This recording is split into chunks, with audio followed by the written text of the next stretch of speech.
اچھا، منیب صاحب ہم سے سوال کر رہے ہیں کہ سر مسلم کی یہ روایت ہے کہ حضرت علی بیان کرتے ہیں کہ مجھ سے محبت نہیں کرے گا صرف مومن اور مجھ سے نفرت نہیں کرے گا لیکن صرف منافق، کہہ رہے ہیں کہ اس حدیث کی وضاحت بھی کر دیجئے۔ اچھا، یہ سوال ہم سے اور بھی کئی افراد نے کیا ہے، تو میں سب کا نام تو نہیں لے رہا لیکن سب کی طرف سے میرا جواب بھی ہو جائے گا۔ اچھا دیکھ لیجئے گا، میں آپ کو کئی دفعہ پہلے ذکر کر چکا ہوں کہ جب روایات ہمارے سامنے آتی ہیں 100 سال بعد، 150 سال بعد، 200 سال بعد، 300 سال بعد، کسی شخص نے جب نام لے کر کے مجھے فلاں نے سنایا، رسول اللہ صلی اللہ علیہ وسلم کا مبارک مقدس نام منسوب کر کے ایک بات کرتا ہے، اس کو دیکھنے کے لیے کہ وہ بات ٹھیک ہے، وہ بات غلط ہے، بڑے اصول ہمارے علماء نے ذکر کیے ہیں، اس کی سند کو بھی دیکھتے ہیں، متن کو بھی دیکھتے ہیں، ہر لحاظ سے اوکے کرتے ہیں۔ یہ ایک فن ہے اور میرے سننے والے الحمدللہ اس کو بہت اچھی طرح سمجھتے بھی ہیں، پیچھے بھی میں نے کئی دفعہ ذکر کیا، لیکچرز دیے ہیں۔ اچھا، یہ جو حدیث ہے اس کو حل کرنے کے حوالے سے بھی ذہن میں رکھ لیجئے گا،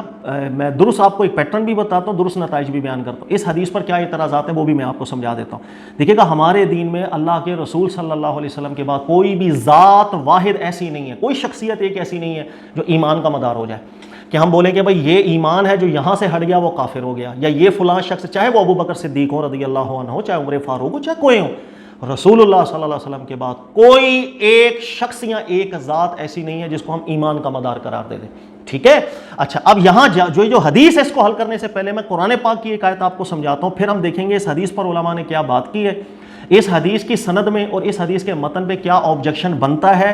قرآن پاک کے خلاف ہونے کی بنیاد پر، وہ بھی میں سمجھا دیتا ہوں کب یہ حدیث قرآن کے مطابق بنے گی۔ دیکھیں، اللہ نے قرآن پاک میں ذکر کیا سورہ توبہ میں، السابقون الاولون من المہاجرین والانصار والذین اتبعوہم باحسان رضی اللہ عنہم ورضوا عنہ۔ اللہ نے فرمایا کہ سبقت لے جانے والے مہاجرین میں سے ہوں، انصار میں سے ہوں،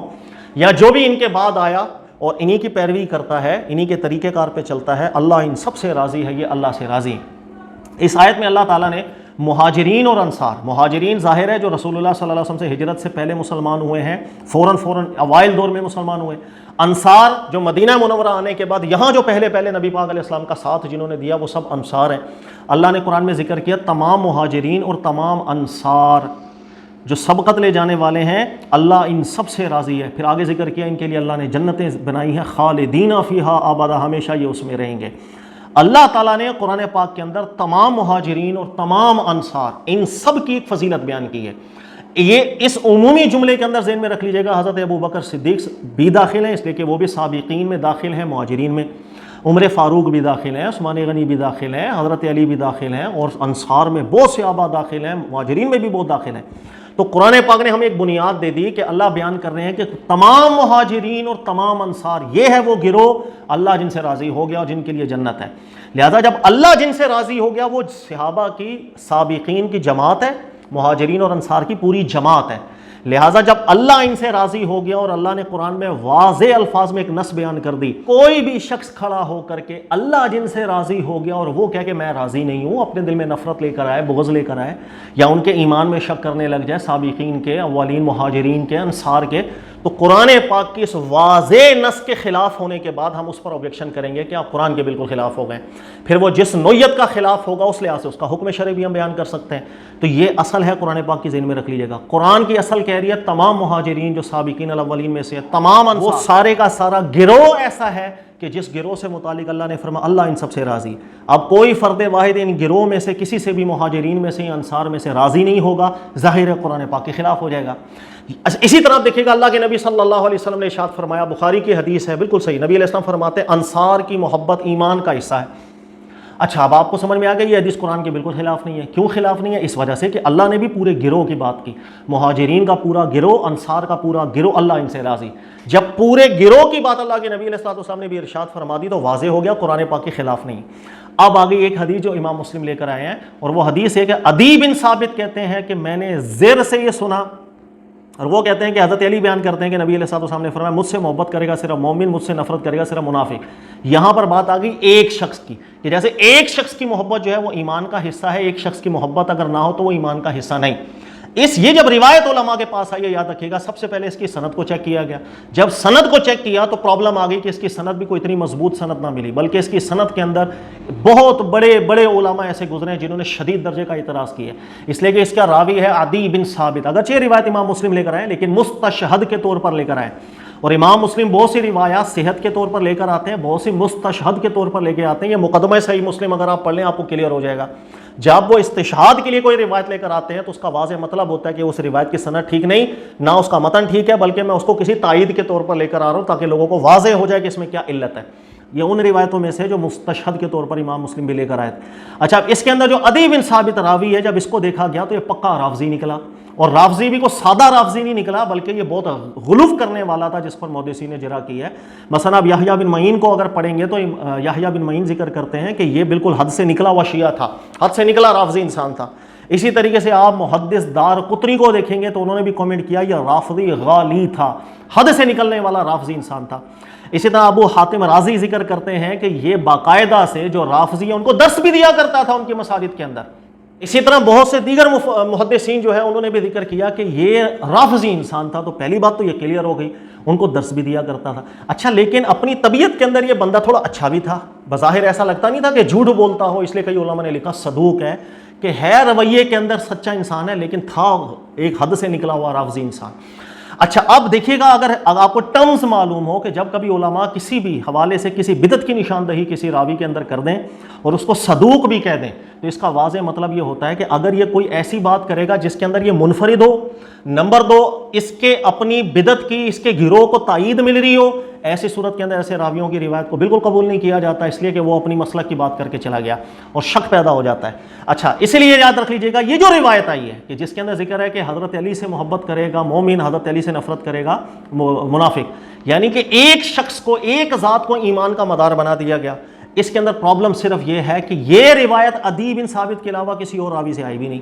یعنی اگر اتنی بڑی بات ہو کہ ایک شخص وہ ایمان کا مدار ہو جائے تو وہ روایت تو تواتر کے ساتھ آنی چاہیے، ہر دوسرا شخص اس کو بیان کرتا چلے، ہر صحابہ سے آنی چاہیے، کثرت کے ساتھ آنی چاہیے. لیکن حیران کن بات یہ ہے کہ یہ روایت صرف عدی بن ثابت سے آ رہی ہے، اس کے علاوہ اور کوئی راوی ہے ہی نہیں اس ایسی روایت کا.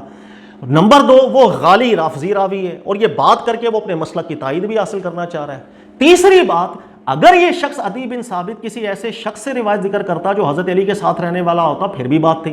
لیکن جس یہ زر کی بات کر رہا ہے کہ وہ زر اصحاب علی بن ابی طالب سے ہے ہی نہیں، وہ اصحاب عبداللہ بن مسعود سے ہے. تو یہ ایک ایسی بات تھی کہ جو بہت زیادہ ڈاؤٹ پیدا کر رہی ہے اس کے سند کے اندر بھی اور اس کے متن کے اندر بھی. سند میں اس حوالے سے کہ بندہ پکا رافضی نکلا اور غالی رافضی نکلا. دوسری بات یہ کہ ٹھیک ہے وہ اگر صدوق بھی ہے تو اس کی بات تائید کے طور پر لی جا سکتی ہے، لیکن ان کے اپنے جو بدعت کی تائید دینے کے لیے باتیں ہوں متفقہ طور پر علماء اس کو قبول نہیں کرتے. اور دوسری بات یہ کہ اللہ نے قرآن میں جماعت صحابہ کا ذکر کیا، تمام مہاجرین اور تمام انصار، ان سب سے اللہ راضی ہے.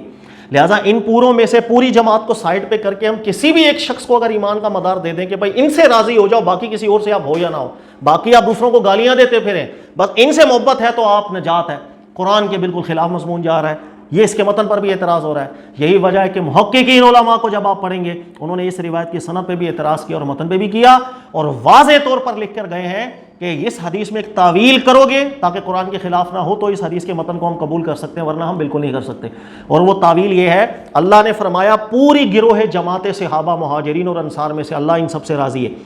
حضرت علی رضی اللہ تعالیٰ عنہ بھی اس جماعت کے ایک فرد ہیں، حضرت ابو بکر بھی فرد ہیں، عمر فاروق بھی ہیں، جملہ صحابہ جو سابقین الاولین مہاجرین اور انصار میں سے ہیں.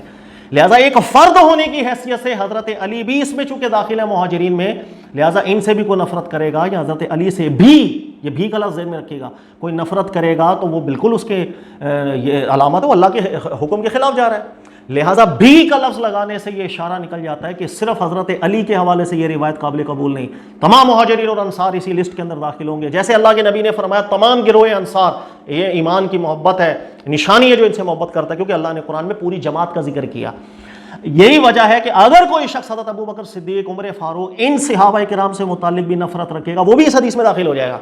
کہ ان سے محبت کرے گا مومن، ان سے نفرت کرے گا منافق. اس لیے کہ جس جماعت سے اللہ راضی ہم بھی اس سے راضی ہوں گے تو مومن ہی راضی، اللہ کی رضا پہ مومن راضی ہوتا ہے. ان جماعتیں، ان گروہ صحابہ کرام کی جماعت سے جو نفرت کرے گا اللہ ان سے راضی اور میں ان سے راضی نہ ہوں تو قرآن کے خلاف ہونے کی بنیاد پر یہ منافقت کی نشانی ہے اور کیا ہے. لہذا اس حدیث کو، یہ جو روایت ہے مسلم کی، حضرت علی رضی اللہ تعالیٰ عنہ کے ساتھ خاص سمجھ لینا قرآن کے خلاف. نمبر 2 اس کی سند میں بھی بہت مسئلے رہے ہیں کہ سند میں راوی ایسا تھا کہ بس وہ صدوق تھا، مطابت میں اس کی بات پھیرا مار سکتے تھے، لیکن اس حدیث کی مطابت ہے ہی نہیں، ایک ہی راوی سے اٹھ کے باتیں آ رہی ہیں۔ اگر ایک شخص کو ایمان کا مدار بنایا ہو تو اس کے تو اتنے ترک ہونے چاہیے کہ انسان احاطہ کر کر کے تھک جائے۔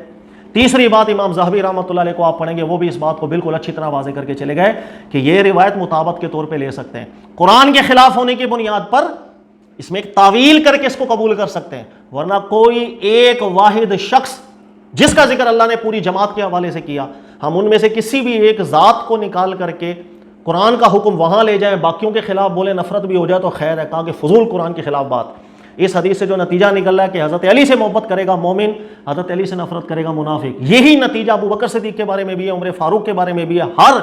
سابقین الاولین مہاجرین اور انصار کے بارے میں یہ نتیجہ درست ہے۔ دیکھو میں امام ذہبی پڑھ کے بتا دیتا ہوں آپ کو، سیر میں امام ذہبی فرماتے ہیں فلا یقول عاقل، یہ حدیث پڑھ کے کوئی عقل مند یہ نہیں کہتا ان مجرد حبہ یصیر الرجل بہ مؤمنا مطلقا، کہ صرف حضرت علی واحد ذات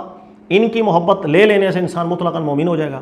کہہ رہے ہیں ولا بمجرد بغضہ یصیر بہ موحد منافقا، نہ کوئی عاقل یہ نتیجہ نکال سکتا ہے کہ صرف حضرت علی کی نفرت دل میں لے کر آ گیا تو ایک توحید والا منافق ہو جائے گا۔ کہہ رہے ہیں فمن احبہ ابغض ابا بکر، کہہ رہے ہیں اگر کوئی شخص حضرت علی سے محبت کرے ابو بکر سے نفرت کر لے وہ بھی اس حدیث کے زمرے کے اندر آ جائے گا، کیونکہ قرآن کے خلاف ہو جائے گا۔ یعنی ایک شخص حضرت علی سے محبت کرے، ابو بکر صدیق کے نفرت کرے، کہہ رہا ہے وہ بھی اسی حدیث کی ممانعت میں آ جائے گا کہ منافق ہونے کی علامت، جیسے کہ اللہ نے کسی واحد شخص کی بات نہیں کی تھی، گروہ جماعت پوری جماعت کی بات کی تھی۔ اس حدیث کو ورد واحد کے اوپر لینا قرآن کے خلاف، اس حدیث پاک سے سند میں بھی مسئلہ، متن میں بھی مسئلہ، لہذا پورے گروہ جماعت جو صحابہ کی مہاجرین اور انصار کی اللہ نے ذکر کی وہ مراد ہے۔ اس لیے آگے کہہ رہے ہیں فبغضہما ضلال و نفاق، جس طرح حضرت علی کا بغض منافقت کی نشانی ہے، قرآن کے مطابق ابو بکر صدیق کی نفرت بھی جو ہے وہ منافقت کی نشانی ہے، اس لیے کہ قرآن کہہ رہا ہے وحبہما ہدی و ایمان، اور دونوں کی محبت ایمان اور ہدایت ہے۔ یہ وہ درست بات ہے، ہمیشہ ذہن میں رکھ لیجیے گا۔ یہ جو پرٹیکولر روایت ہے، سند میں بھی مسئلہ، اس کے متن میں بھی مسئلہ، اللہ پوری جماعت کے حوالے سے ذکر کر رہے ہیں، مہاجرین اور انصار کی سابقین الاولین لوگ، اللہ ان سے راضی، جن سے اللہ راضی میں ان سے راضی، پوری جماعت کی بات ہے۔ لہٰذا جن سے اللہ راضی میں ان میں سے کسی ایک فرد سے بھی راضی نہیں ہوں گا تو یہ میرے ایمان کا مسئلہ ہے، اس لیے کہ اللہ راضی میں اللہ کی رضا پہ راضی نہیں۔ اب کوئی بولے یہ پوری جماعت نہیں، ان میں سے کسی بھی ایک ذات کے حوالے سے وہ بس ایمان محبت رکھ لو، باقیوں سے نفرت رکھ لو، خیر ہے، قرآن کے بالکل خلاف بات تھی، علماء محققین نے قبول نہیں کیا۔ ہمیشہ سے حدیث کے متن کی گرفت حاصل رکھیں، یاد رکھ لیجئے گا، ورنہ انسان بڑا آرام سے گمراہ ہو جاتا ہے، گمراہ کرنے والے گمراہ کر بھی دیتے ہیں، بڑے آرام سے کر دیتے ہیں، ظاہر ہے لوگوں کو معلوم نہیں ہے صحیح سند، بس وہ سامنے والا پگھل گیا۔ اول کہ اس کی سند میں بھی بہت کلام ہے اور متن تو بالکل ایبسولوٹلی قرآن کے خلاف ہے۔ اگر فرد واحد مراد لے لیں، گروہ صحابہ مراد لیں گے تو بچت ہے قرآن کی مطابقت کے اندر۔ اللہ تعالیٰ سمجھنے کی توفیق دے، جزاک اللہ خیر۔